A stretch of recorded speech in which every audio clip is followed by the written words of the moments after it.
The assassination this week of conservative political activist Charlie Kirk is putting a renewed spotlight on political violence in this country. Lou Jacobson from PolitiFact joining us live on this Friday, helping us get the facts. Lou, it's great to see you. Important topic here. Sadly, because Charlie Kirk's death is just one of several instances of political violence this year in the U.S., what other instances did you discover in your reporting on this? Yeah, we seem to be experiencing a rise in attacks on figures in politics during the past few years, and it's targeted people really on both sides of the partisan divide. Just in 2025, a Democratic lawmaker in the state of Minnesota and her husband were fatally shot. A man set fire to the Pennsylvania governor's mansion while the Democratic governor and his family were inside. A man working for ICE was shot and injured near a detention facility in Texas. The state of New Mexico GOP headquarters was set on fire, and a shooter attacked the CDC in Atlanta.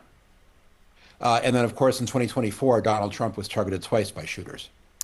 Right. I mean, looking at that list, it is remarkable the times we're living in. But when we look back at U.S. history, there's been other waves of political violence, especially, when you go back to the 20th century. How does what we're seeing today compare to, historically when we look back in the U.S.? Yeah, so basically historians say that we have a long and sometimes dark history of political violence. The people who study this say that the closest comparison might be the 1960s and the early 1970s, when John F. Kennedy, Martin Luther King, Bobby Kennedy, and George Wallace were all shot.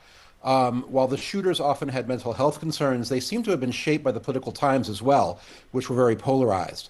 Unfortunately, one difference that could make today's situation worse even is that political leaders in the 1960s and 70s were usually more cautious about using aggressive language, and some of those guardrails have fallen down since then. Yeah, often it is about certainly the times you're living in. Now, we've seen across the decades, the reasons for these attacks differ from decade to decade with the political periods. In your article, what did you find as the factors that are leading to political violence as we see them happening today? Yeah, so the landscape today is extremely polarized, and it's fueled by anger, distrust, and conspiracy theories. As far as where these things come from, a big factor is social media, which has taken the tone of talk radio and cable news one step further and made negative statements travel further and faster. Social media also lets people speak without facing somebody in person, so it kind of lets go of some of the restraints there.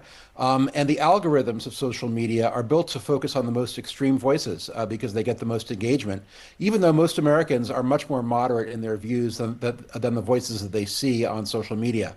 And then with all this noise in the background, politicians tend to follow the lead of social media and talk that way too. And then another factor, as we saw in the case of Charlie Kirk, is guns. If someone becomes dangerously hateful, they can act on that impulse with far more severe consequences if they've got a gun. And some people have argued that today we aren't spending enough in terms of mental health care to catch some of the people who might be tempted to kind of rely on violence before they shoot somebody. Yeah, Lou, we heard from Governor Cox today in Utah saying, online is not real life, echoing Charlie Kirk's words, saying to log off, spend time with your family and your loved ones. Lou Jacobson, we appreciate you chatting with us today on this important topic. Thank you. And we'll let people know that right now, thanks, Lou. Right now on WMUR.com and on our app, our Get the Facts data team has put together a timeline looking at major political violence attacks in this country just since 2011.